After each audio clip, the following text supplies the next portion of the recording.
Hello everybody and welcome back to another video in our 2 cars tutorial series. Now before I begin, I just want to point out that I'm sure you can already notice the difference in the video recording, the crisp text and the video, as well as you can see the code now. So I apologize for the pixelated kind of video recording situation, but now I have a brand new software that I'm using and it is so much better and I absolutely love it. So this is in the sake of professionalism and moving forward in the right direction, right? So again, I apologize for the previous videos, but from now on we're gonna have this, and I hope that this is so much better. Okay, so without further ado, I want to jump back into what we were doing. We were looking at the movement of our cars, and as such we were more specifically looking at the car movement script, okay? And we looked at about half of it. So we looked at get input, and get input, if you remember, was pretty much setting the direction in which the car needs to go, and it was also updating the isMoving variable, and it was setting it to true. So at this point in time we know that the car is going to be moving and we know the direction in which it's going to be moving, and now we need to do the actual move. Okay, so before we look at the move function, I want to go back up to our update and look at what's going on over here. So the first thing we're doing, as I said before, is we're going to be getting the input, which is going to be setting the direction as well as this isMoving variable. Now, what we need to come here and do is we need to check, hey, if it is actually moving, so if isMoving is true, then we need to actually run the move function. Pretty straightforward. And now we can go ahead and look at the move function, okay? Now, the first thing we need to do in the move function is we need to know which direction we are actually moving in. So therefore, we have these two if blocks, okay? You could have used an if-else statement as well, but I just happen to use an if block. So this code will only run when the car needs to move right, and this code will only run when the car needs to move left, okay? So over here, it just comes in here and it checks the direction. Once again, the direction was updated in the get input function. Okay, so now that we know that the direction, right? So this is a particular direction in this case, right? Here's what we can do. There is a function called vector3.lerp, and it's something like so. Okay, so vector3.lerp from the Unity documentation, it linearly interpolates between two vectors, okay? So it is used to move an object gradually between those 2 points, which is exactly what we want, okay? So it linearly moves it from point A, right, to point B in time t. That's all this does, okay? That's kind of what we need to be doing. So going back to our script, what I'm doing is the car onto which this is attached, right? Transform.position gives me the transform.position, that is this thing right here, okay? It gives me the position of the game object. What I need to do is I need to change this transform.position, and I need to lerp it, vector3.lerp, from its current position, that is transform.position, to the new position, okay? Now this new position is going to be a new vector3, okay? It's going to have the same x position, right? Transform.position.x, right? Because we don't want to move it in x, we don't want to move it in y, all we want is to move it in the z direction, because look, when I move it in the z direction, this is when the car goes right and left, right? So I want to move from its current position, that is transform.position, to a new vector3, and I'm forming that vector3 right here. So the x position is going to be the same, the y position is going to be the same, except the z position now can be the max of z, okay? So think about this, when this car is here, right? And when it's going to the right, it's going to be going towards max z, that is -1 in this case. So it's going to be going closer and closer to -1. Does that make sense? I hope so. Okay, and then over here we have the time. So speed times time.delta time, that's pretty much going to smooth out the motion. I apologize, my mouse is acting a little bit funny, but that's what's going on over here. Okay, so speed, once again, this was a public variable which we're going to set through the inspector.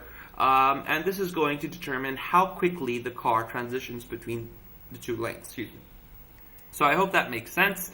We're moving from the starting position to the ending position. That's what vector3.lerp does. Sorry, the starting position and then the new position. Okay. Now another thing that I'm doing here is once I get to the end, right? Once I'm at that max z position, I need to know that, hey, I've reached there. And the way I'm doing that is, what I'm doing is I'm looking at this max z position and I'm checking, hey, am I close to that? And if I'm quite close to that, then let's set is moving to false, okay? And the way I'm doing that is like so. What I do is if, and I check the transform position.z. So if the transform.position.z is greater than or equal to max z minus 0.01. So I'm subtracting a very small number, 0.01, from the max z. And if I'm within 0.01 of max z, I realize that I'm close enough to z and I can set is moving to false, okay? So I want you to think about that. What I'm doing is the car is slowly moving to the right, and I'm just checking, hey, is it within minus 1 plus 0.01? So I'm just checking, hey, is it minus 0.99, okay? So when the max z hits something like minus 0.99, I want to pretty much stop it from moving because it's close enough to max z. I hope that makes sense, okay? Alright, so that's what I'm doing here. So once it's close enough to the maximum value that it needs to go, I set is moving to false. The same logic goes for direction left, except obviously it's just the directions are different. So if the direction is vector3.left, I want my transform.position to lerp once again from the current position to the new position, so new vector 3 with the same transform. Okay, sorry about that. Wow, I cannot seem to click here. Okay, so to the new vector 3, transform.position.x, transform.position.y, because we want the same x and y position except in the minimum z direction, okay? Once again, speed times time.delta time pretty much ensures that it happens smoothly. Over here, we do the same check. We just kind of add a little bit because it's a negative value and so on and so forth, so I'll let you sort that out. But once again, I check, hey, is it close enough to the ending value? And if it is, then we need to set is moving to false, okay? So that is pretty much the move function. And once again, do not forget to make the changes in the update. And if you've done everything correctly, if I now hit run, hopefully everything should work fine. Now, once again, I have set up these values here. So I've set speed as 50. And you need to check the car left here in the left car. And obviously leave that unchecked. And I've also set up these values. Now, once again, I said that in the previous video that these values might be a little bit different for you. So feel free to use these exact values if they work, or use the values which work for you. Okay, so if I hit play now, let's just see what happens. My laptop's working a little bit slowly right now. But okay, so we've got it working now, and let's see. So when I click on the left side of the screen, only my left car is moving, and when I click on the right side of the screen, only the right car is moving. Notice over here, the Z position here, it's never for the car right? Look, it's even though the minimum Z is 1, it never quite reaches 1, right? It gets pretty damn close, but that's when I set is moving as false, okay? I hope that makes sense. If you have any further questions, feel free to leave a comment. I just want to say, guys, comments, likes, subscribes, they really keep me motivated. One more time, I'm really working hard on these videos as well as on learning these things. So I hope that if you learned something, please do drop a comment and let me know. Occasionally, people will dislike. I understand that's part and parcel, but feel free to dislike it, but also just leave a comment to try and explain to me why you dislike the video, right? Is there something that I'm doing particularly wrong?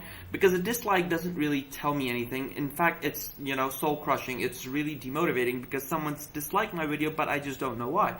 So if you feel like, okay, I'm saying something wrong, am I teaching it in the wrong way? Because look, hey, I'm a beginner just like you probably.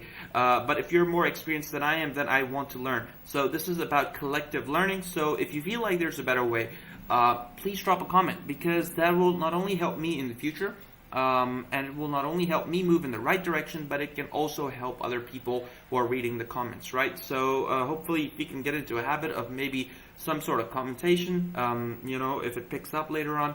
Then I'm always looking at comments on other YouTube videos just to see, what the other people are saying. So just wanted to say that, guys. Thanks a lot for listening, and hopefully I will see you in the next video.